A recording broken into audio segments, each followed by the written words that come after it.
you had shared with me that you had built this extremely successful business. And if memory serves me properly, it was a very high, comfortable seven-figure business. And you were working with a coach, and the coach told you, you got to fire your business.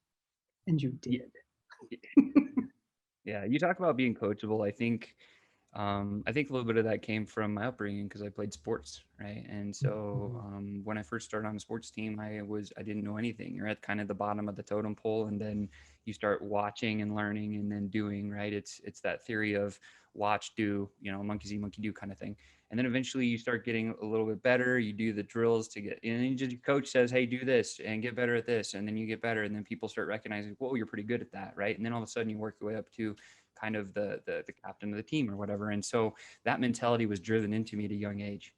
And so I took that whole mentality into my sales career. And I mean, because most people, if they went 6 weeks without making a single appointment, they're going to quit. Right. I'd given myself 8 weeks. I still had a 2 week buffer. I was like, if I can't make an appointment or get a sale within the first 8 weeks, like I'm going to throw in the white towel. But I saw progress. And so I continued the path. And then I realized, I thought back to my days of being an athlete. I was like, oh, I just need somebody that's already clicked the buttons and done the thing so I can ask them how to do it because they already have the answers that I'm looking for.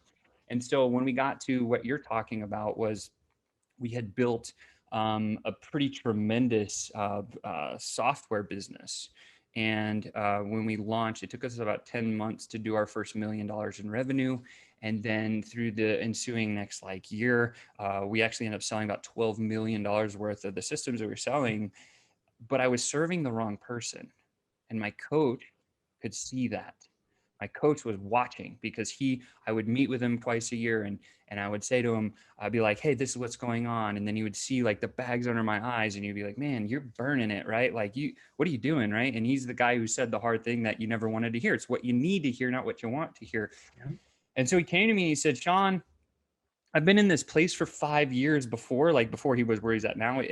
Previously, he'd gone through a journey that took 5 years, and I was about 2 years into my journey of the same just turmoil and just burnout and working 20 plus hours a day. And because I loved what I was doing, but I didn't really love what I was doing because I was serving the wrong person.